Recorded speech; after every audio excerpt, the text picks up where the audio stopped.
Reef DVM's coming at you with the simple water change that we do. Some people have been asking lately on our email channel of what it's like to do a water change for us. So, typically I can do this with my phone or I can do it with the main Apex controller on the unit. I'm just going to start out here showing the tanks and turning on the RODI, as we call it, pump. I'm going to do it here on the phone. I've got the heaters on already. The salt's been sitting in there for several days. So basically it's all set. I just like to check the salinity here first. It's pretty simple to do. I just basically take a sample of the water and I put it on the refractometer and I read it. It's anywhere around 1026. I'm a pretty happy man about that, so that's pretty much what I like. Basically I wipe off my tool, put it away. So at this point, the tank on the left side there is full of RODI water. The tank on the right side is basically my salt mixture, which has been sitting there. Once I kick on the RODI ATO pump, it starts circulating it. And for me to do that, I just got to make sure that this valve here on the right is open. And then it goes through that valve off to the left, up the wall. But instead of going all the way back to the tank, I've got it blocked off. And it heads back into the tank. And it just basically mixes it, which is great. Up here, I'm going to open this valve. That will allow tank water to go into my utility sink coming back from the tank. So that's how I'm going to empty it. So now I'm going to go over to my Apex that's on my sump. I've got one upstairs too. I've got a couple different controllers around. And I'm going to turn off the pumps. The reason I want to turn off my big Milwaukee pumps at the moment is so that my sump fills up to its max level. That's where I'm going to pull my water for my water change. I'm going to open up a valve there to allow the water to get pumped out now when I turn the Milwaukee's back on, and I'm going to shut my incoming valve so I don't, just recirculate it here in the sump. And then I'm going to turn on one of the two Milwaukee pumps. Typically the one named Pump 2 is what I use. When I turn that on, it's basically going to pump the third chamber almost completely down and the second chamber about halfway down, and we're going to pull over 20 gallons of water out of this tank very quickly. So here in the utility room, as you can see, it's coming down from the ceiling and it's being diverted into my sink.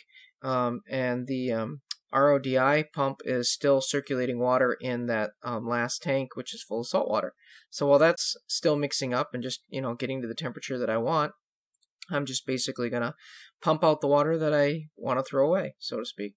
And I only do this typically once a month. I know some people do it more than that. I've been known to go as long as 3 months without a water change. I just really haven't done any longer than that. I probably could. I just haven't. I do like to do water changes on an occasion. I don't know why. I just feel that the freshness of it, maybe it's just me, but that's what I like to do. So as you can see, it's pumping down fairly fast. Once it gets to the last chamber, it goes pretty quick. When it gets down to where I want to shut it off, I'll just stop it. If I'm not paying attention, there is a float valve, which will shut that off if we need to. But normally I'm able to stop it before then. And then what I'm basically going to do is I'm going to close off the gate that sends the water back over, and I'm opening up the other gate that allows the water to come in from the RODI ATO over here. And I'm going to come over here and wait for the water to kind of stop trickling out for the most part. Very significant small portion of this old water will go back in because it's still in the pipe, but not very much of it. Once that's slowed down enough, I'm going to block the exit, and I'm basically going to open it up now. And now the RODI pump is going to start pumping over into the tank all of this water that's in here. Once I shut that valve, this tank is going to start pumping over from the floor all the way up and back into the sump. And we're going to fill it back up, and then that'll basically complete the water change. So as we go back over here, you can see water's kind of bubbling into that first chamber, and it's filling all the way over to the third chamber, which is great. A water change for me takes me probably about 6 minutes. If I count the time that it took me a couple days ago to add 7 scoops of salt to the RODI water that was in the tank, it probably took me another minute and a half. So realistically, I'm getting a water change done in less than 10 minutes. It's a very simple process. It does have kind of an order of operations to it. It's my analness. but it makes for the best system, I feel.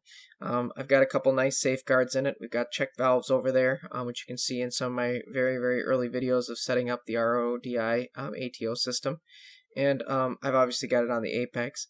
The other tank that's over there that's full of RODI, that gets pumped in twice a day based on float valves automatically through the apex, which is nice.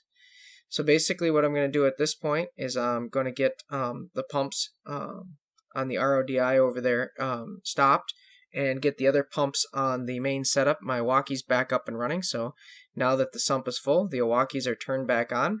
And we're going to go over here and kind of shut things back up the way we want so that I can basically fill the tank now with just fresh RODI water, which I'll eventually put salt back into.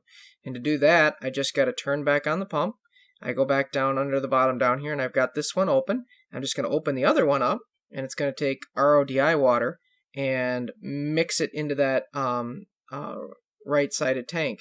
There's a check valve on the left tank, so it can't go backwards. That's doing a simple water change with us, folks. That's as easy as it is. 10 minutes and we're done. Took a little bit of plumbing and planning, and I've got some videos on that in the past. If you're welcome to look them up and see those videos. Thank you for watching, folks. Please like or subscribe, and I'll keep putting out great videos like this. Thank you for your support. Bye.